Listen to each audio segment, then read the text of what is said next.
Receiving an offer on your property is exciting, but it's also where things can become complicated.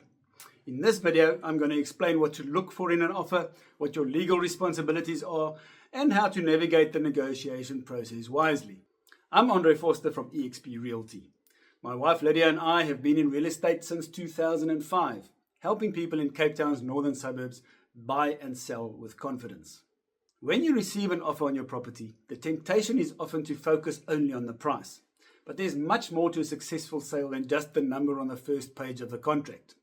This part of the process is where legal, financial, and strategic decisions all come together. It's important to understand the full scope of the offer before you sign anything.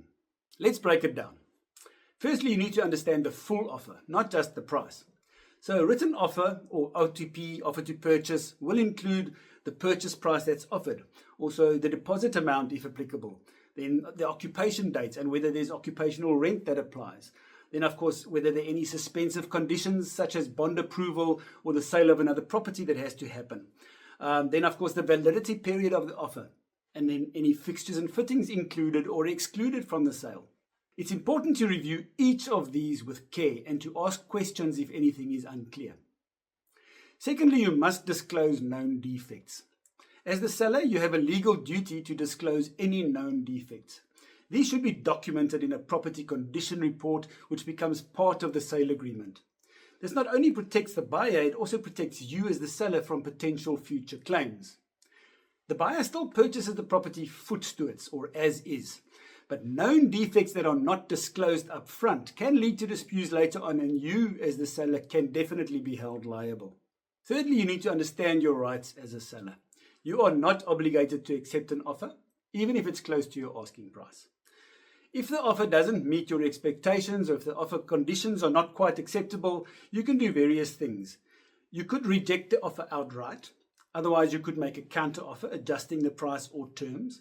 Or you could just simply request clarification or amendments to be made before considering acceptance of the offer.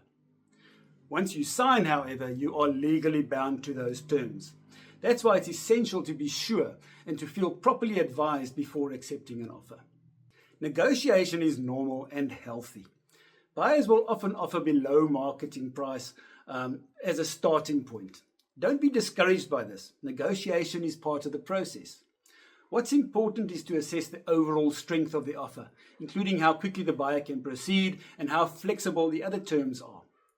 A slightly lower offer with no bond delays or conditions may sometimes even be better than a higher offer that is still dependent on multiple approvals and conditions. But everything is part of a negotiation process. You must work with someone who can guide you through the fine print.